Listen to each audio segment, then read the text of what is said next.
Hello po mga kalingap, magandang araw po sa inyong lahat, Square Gents, and welcome back po sa ating YouTube channel.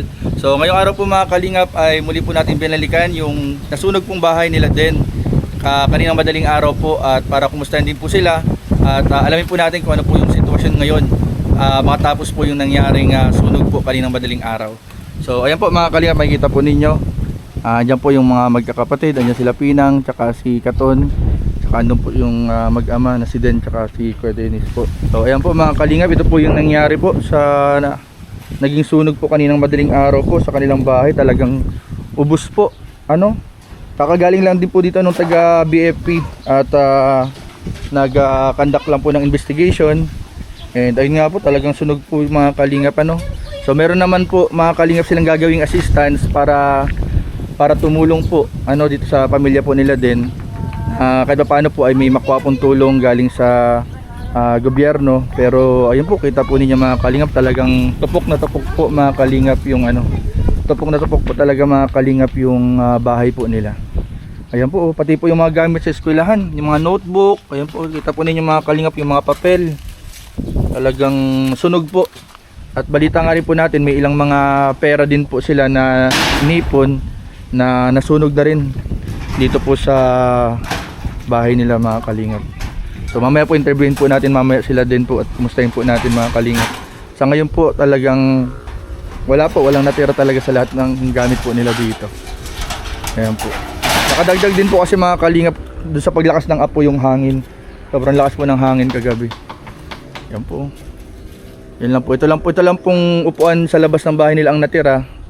The rest talagang kubos po. So ayan po mga kalingap po. Ano yan? Ay grabe. Den ano yan Den? Birth certificate. Ano na yan? Birth certificate. Patingin daw, dito ba daw? Iyan na ba daw? Ay yung mga birth certificate mo? Ito yung pangalap. Grabe. Pati pala yung mga ano yan? Yun lang nasa ko natanda, hindi ko lang na yan. Grabe Ayos mas sarang na yan. Yan lang din ko yung natira sa'yo, yung damit mong suot ngayon. Patisin po gabos pa. Grabe. Ano yan din mga certificate mo? Mga diploma. Diploma. Ano pa? Ay, nahihiling ko si Pinto kay mga yung kandado kung pinaliwala ko lang maaramin nila. Kalayo din sa laon. Ba tulog na tulog? May ibingan tulog? Doon ba kita natulog sa kabila? Akala mo wala dyan. Walang tao. Ay nang magkaradap, nanghina na ako, nagpalok na lang ako. Hindi ko nakakayang dito sa mga doras. Pinagpapanood ko na. Pag siya ko yung sa may Pinto, yung kandado. Ibig sabihin may tao. Ay kuya akong kakasibog rin nagturo garo dyan. Ay nakapadlock pa ito, may tak sa baba. Bungkal baga si Grabe. Grabe talaga pong sunog lahat. Talagang uling talaga. Bungkal yung pinto Ate, ano to? Bungkal. Lipstick. Den, patingin daw Den, dito mo daw Den yung Yung yung mga documents mo. Grabe. Yung cellphone oh. Ano yan? Cellphone.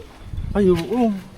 Grabe pati yung cellphone. Huwag nang hawakan. Ano yan? May bubong. Then bukod sa birth certificate mo. Yung mga awards ko po. Award? 6 pati daw? May awards nga ako dyan. Ang daming awards niyan Ito. Mga awards sa school? Awan di katon. Award di ka to, nandyan din?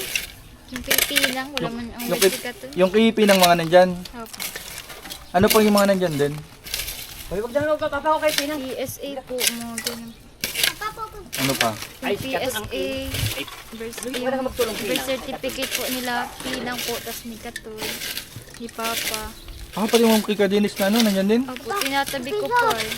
Kasi hindi ko nga po nakuha at gabi na po yung takot ko. Grabe, di paano yan? Talagang pati yung mga mahalagang dokumento, nandyan Opo. Nandito po. Zero nga ning maray. Grabe, zero talaga. Yung mga ID ko. Mga uniform ng mga Uniform. Uniform ko din po. Pati uniform sa school? Opo. Sunog. Mahal pa naman din yung mga doon Yung mga resibo sa sa pag na-tuition po ako. Resibo sa? Yung pag na-tuition po ako. Pag Sa tuition. Iniipon mo rin yun. Opo. Sinatabi ko po. Ano yung nabalitaan kung may iniipon ka daw na alkansya? Opo, yung ipon ko po yung simula po ng ano po, January po. Magkanong ano nun, tingin mo ng laman nun? Nasa 2 plus po ata po yun at nagtitipid nga po. 2 plus na? Saan mo sana, ay may paggagamitan ka sana? Opo, kapag ano po, kapag yung mga bagay pong ano, kakailanganin po ng pera, ganun po. Yan po mga kalinga po. Talagang grabe po yung ano, sabi nga po nila ay di bali ng manakawan, wag lang masunugan po, ang kalingap. Talagang ano pa yung ibang mga gamit diyan Kuya Dennis na ano, cellphone, dalawang cellphone? Bali, tatlo yung cellphone ko, cellphone ni Pina, saka yung iPhone nito. Tatlong cellphone. Yung cellphone ko. Ay lahat ng cellphone nyo. Ano? Ikaw ba siguro sa room natin, dataduha man na cellphone kayan. Marami. Lahat ng cellphone nila po na nasunog din. Ito nga po yung isa oh. Asan yung isang cellphone mo na yun? Ay din? Yung cellphone kong galing ng Ay. business. Ito po, Yan. Ayan oh. bigay po sa akin ng lola ko. Po, mga kalingap. Grabe po dito. Talagang 0-0 po talaga. Talagang ubos po lahat. Halos ano po talaga. Wala po talagang naisalba. Yung suot lang po nila kagabi, kung ano po yung suot nila paglabas, yun lang din po talaga yung naisalba nila. Tapos balita ko din yung ano, yung ibang mga nailabas pa, yung mga gamit na hindi man na pala ginagamit. Dito ka. Interviewin kita. May mga pako. Ano yung balita ko na yung mga nailabas lang daw na gamit, yun yung mga gamit pa na hindi pa kailangan. Opo, yun nga po yung mga dati pong gamit ni mama na ano, yung tinatabi po namin, Mm. yung nakatarabo po. Yung po anak ko ni Papa kanina. Grabe. Ano bang buong nangyari kagabi? Kagabi po, ay dun po kasi sa may taas po baga, yung sa... Doon sa may papag. Opo. Oh. May kutsyon po kasi doon, nahulog po yung katul po na ano, na nahulog po ata sa gawa po ng hangin po. Kalakasan ng Tas, hangin. Yun po, hindi man po ata nag-alam po sila Papa na nasusunog na sa may paan. Nag-alam na lang na medyo mainit kaya nagkagising po siya. Sino mga nakatutulog na sa taas sa may Yung papag? ano po, yung Pinang po, tas si Katon po, yung dalawa ko pong kapatid, tas si Papa po. Silang tatlo. Ikaw, saan ka natulog? Sa baba? Doon po sa baba po. Dito sa may silong dito. Opo. O tapos? Tapos ayun po, buti nga po na nalalang ni Papa na nasa baba po. Buti chinek ka. Opo. At minsan daw, di ka na dyan natulog. Opo, doon po sa pinsan ko po nakikitulog po ako at kapag nagawa po baga akong Mm. assignment po, nandun po. Buti chinek ka. Opo. Ibig sabihin, ikaw ang pinakahuling nagising sa kanila. Opo, nagbabalagsakan na po yung sa may taas. Sa ko lang po na ano, hindi nga po ako nag-alam. Anong naramdaman mo? Anong reaction mo? Ayun po, natakot po ako. Di ko po alam kung anong gagawin ko. Basta po nakalabas nga po ako ata nun, kahit may nag-uululog na pong ano eh. Adrenaline rush na, no? Opo. Anong gamit lang nadala mo? Ano po, paglabas ko po, wala po talaga akong ano, dala po. Tapos sabi ko kay Papa, yung cellphone ko nga pong gamit po sa school Oo. po. Nailabas yun? Nasa po. Kaya po nagkasugat po siya dito at nahulugan po ata yun ng patak ng ano po, Oo. yung Durabox po at Patak ng plastic. Opo, ano po. Oo, yung sakit nun. Tapos yun lang po. Yun. Nasunog na plastic na... Yung Kaya pala may pasok si Papa mo sa balikat. po dito po. Oo. Kaya po nakuha po niya yung cellphone ko po. Yun lang naisalba Opo. sa gamit mo sa eskwelahan. Opo. Tapos yung nandito na po kami sa gilid, ano po, yung bintana po na yung tinanggal po niya yun ay, Oo. yung kinalas po niya. Tapos pag ano dun, yung sa may Durabox ko po, may yung mga damit nga po na, yun nga po yung mga hindi pa po nga nagagamit, yung hindi man na nagagamit, yung po nakuha ni Papa. Grabe. Yung uniform ko po nasunog po. Ay di anong, ano lang yung nailabas nyo kagawing gamit kanina? Yun nga po, yung pwede naman po yung magamit mga pangbahay po. Pambahay na Konti lang. po, ilan nga lang po.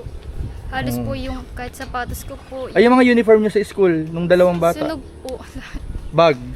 Yung may dalawa pong bag na yung sa dalawa pong ginagamit po nila, may nakuha naman. Ay yung sa'yo, yung gamit sa school Yung sa na akin po hindi po nakuha. wala talagang natira. Yung cellphone lang po yung Cellphone lang talaga na yung Isa- ginagamit mo sa school. yung Bukod dun, wala na. wala na. Ay yung ano daw yung cellphone nila, yung at mga cellphone nila papa mo. Yun nga po, sa sobrang ano nga po ni Papa kasi binaba muna po yung dalawa at kakagising lang yung hirap pa nga pong gising. binaba mo na yung dalawang bata. Opo, tas Inilabas mo na? Tapos nung mabalik na nga ano po si Papa dun sa may taas po ng bahay. Di ba po paakyat po Oo. baga po kami dun. Ano po? Hindi na kaya? Hindi na po kaya at maano na po. Tsaka nalimutan na po niya yung dalawang cellphone po. Grabe po mga kalingap. Paano yan? Saan kayo ngayon nakituloy? Po sa may ano po, sa kamag-anak din po namin. Kaso, syempre po nakakayaman po kung doon po talaga kami mag-i-stay at ano po, baga po. May sariling pamilya din po kami. Oo. Grabe ano, talagang ang pinakamahalaga naman ay ano, yung lahat kayo ligtas. Sabi nga nila gamit lang naman yan, mapapalitan yan, pero ang importante yung buhay, nakaligtas yung ano, nakaligtas kayo. Nagulat nga, natakot nga din po ako kasi akala ko nga po yung dalawang bata ay nasa taas pa po ay. Kaya Natakot ka rin? Opo, kinakarabahan po ako. Kasi nagulat po ako yung paglabag ni Papa dun sa pinto, akala ko po kasi kung ano na po ay. Kaya binigis. So, pagising ko po ganyan na. Grabe, as in lahat talaga pala. Opo. May pasok ka ba ngayon dapat? Meron po. Di paano yan ang sabi sa school nyo? Ano na lang po ako pagkapasok ko na lang po. Paliwanag ka doon, ma-explain ka. Grabe oh. Saka ang isa sa mahalaga din ito yung concern natin din na ano eh. Opo. Itong mga documents mo. Ito. Yung mga PSA po, yung birth certificate nila, pinang po kasi ako na po ang natabi po. Ikaw nagtatabi ng mga dokumento nila? Opo, kahit po yung kay Papa, ako po nag-ano din. Di sunog din lahat ano.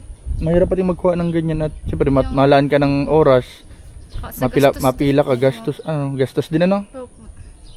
Grabe po mga kalinga. Mga gamit ko po sa school.